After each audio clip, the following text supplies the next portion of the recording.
Antes que todo, buenas tardes, mi nombre es Rodrigo Herrera y en conjunto con mi compañero Alejandro Sepúlveda desarrollamos los procesos de la empresa Netmos, empresa que es de un profesor de la universidad, de Manuel Morales. Y en este caso voy a explicar el proceso que recibe un cliente que no está registrado en la empresa. ¿Ya? Vamos a partir con el modelo ASIS y luego vamos a pasar al modelo TUI. Como lo vemos en el modelo ASIS, el usuario o el cliente pide primeramente envía una solicitud en la cual la recibe el encargado. Este encargado verifica la solicitud. En caso de no verificar la solicitud o de rechazarla, notifica un rechazo y se termina el proceso tanto como para el encargado como para el cliente. Ahora, si la solicitud es aceptada o verificada, se procede a preguntar o a verificar si el cliente está registrado o no. En caso de que sí, se elabora una propuesta directamente. En caso de que no, se pasa un proceso para registrarlo. Al elaborar una propuesta, se envía la propuesta hacia el cliente. El cliente recibe la propuesta, la verifica y si acepta la propuesta, se notifica una aceptación. En caso de no aceptarla, se vuelve a enviar a la solicitud, es decir, se reinicia el proceso. Se notifica la aceptación hacia el encargado y el encargado solicita un equipo de trabajo.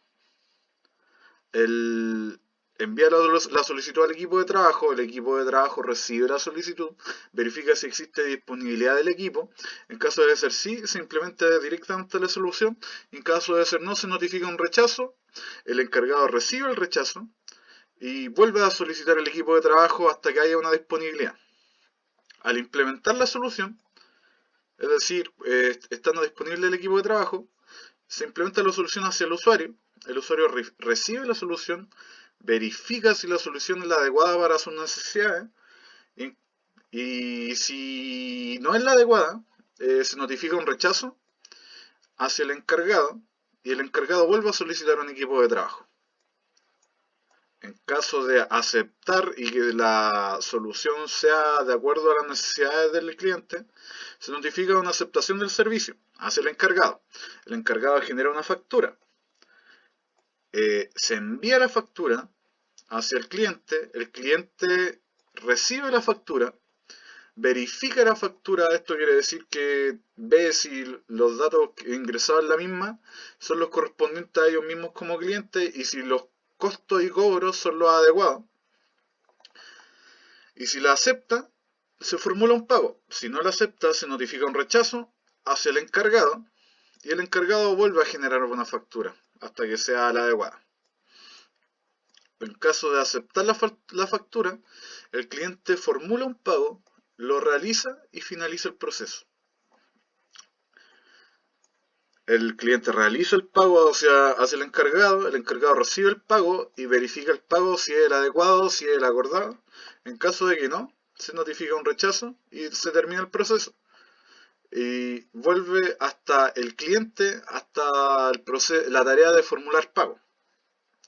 Hasta que al verificar el pago sea el correcto, la empresa acepta el pago, mejor dicho el encargado, y se termina el proceso. Ahora vamos a seguir con el proceso TUI de la empresa Netmos, en el cual vemos, tal y como empiezan todos los procesos, que el cliente envía una solicitud, el encargado recibe la solicitud, la verifica, si no, se notifica un rechazo y se termina el proceso. En caso de ser sí, se pregunta si el cliente es parte de los registros de la empresa.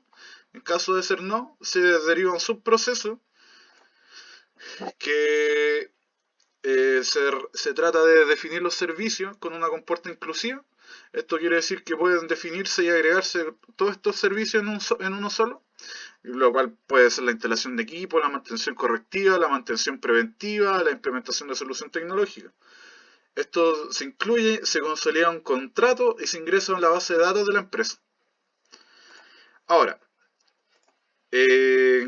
ya al ser registrado o existir el registro del cliente, se pasa al subproceso de elaboración de propuesta, donde podemos ver que se evalúa la problemática, se definen los requisitos y con una compuerta inclusiva se define un especialista, se define la solución tecnológica que se va a implementar, se definen las herramientas necesarias, se define el desarrollo del software en caso de existir y se define el tiempo de ejecución de la solución. Esto uno o más de ellos definen lo que es la propuesta que se envía al cliente. Al enviar la propuesta, el cliente evalúa si es la propuesta necesaria o no. En caso de aceptar la propuesta, se notifica una aceptación y en caso de no, se reinicia el proceso. Al momento de aceptar la propuesta, se notifica una aceptación, se hace el encargado solicita un equipo de trabajo, el grupo de trabajo, que vendría a estar acá, recibe la solicitud, verifica si existe disponibilidad del equipo de trabajo para participar en la solución. En caso de ser no, se le notifica al encargado un rechazo.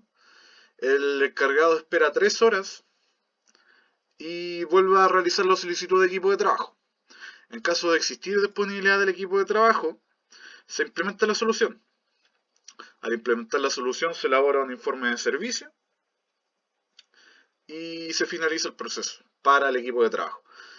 Ahora, en el cliente, al implementar la solución, el cliente recibe la solución, verifica si es la solución correcta. En caso de no estar conforme con la solución, se notifica un rechazo. El encargado recibe el rechazo de la solución y se solicita nuevamente el equipo de trabajo, volviendo a recibir solicitud, verificar disponibilidad e implementar la solución de nuevo. Se recibe la solución y en el caso de aceptar y que sea la solución más adecuada para sus necesidades, se notifica aceptación de servicio. La aceptación de servicio se notifica al encargado y el encargado procede a un subproceso denominado generar comprobante de pago. El subproceso participa una compuerta exclusiva donde el encargado elige documento comprobante que puede ser boleta, factura, orden de servicio o factura electrónica. Se elige una de estas opciones, se recopila la información del cliente y se define el comprobante de pago y se termina el subproceso. Se envía la orden de pago hacia el cliente recibe la orden de pago, la verifica, si se ajusta a sus necesidades, se procede a formular el pago y en caso de que no se ajuste a sus necesidades se notifica un rechazo volviendo hacia el subproceso de generar comprobante de pago. En el caso de aceptar el comprobante de pago, se formula un nuevo subproceso que se llama elegir método de pago, el cual tiene una compuerta inclusiva donde se define la forma de pago que puede ser tarjeta de crédito, tarjeta de débito, efectivo, PayPal o cheque. Ya, ¿por qué compuerta inclusiva? Porque si bien se podría pagar todo con un solo medio, pongámonos el ejemplo de que el cliente tiene para pagar el 50% de la deuda en efectivo y el resto con tarjeta de débito. Por eso se utiliza la compuerta inclusiva. Luego de este proceso, se elige la forma de pago y se finaliza el subproceso. Ahora, después de elegir la forma de pago, se realiza el pago y se termina el proceso para el cliente. Se realiza el pago, el encargado recibe el pago, verifica el pago, se acepta el pago, se termina el proceso y en caso de no aceptar el pago, se notifica el rechazo y se termina el proceso para el encargado y se vuelve a la fórmula de pago del cliente.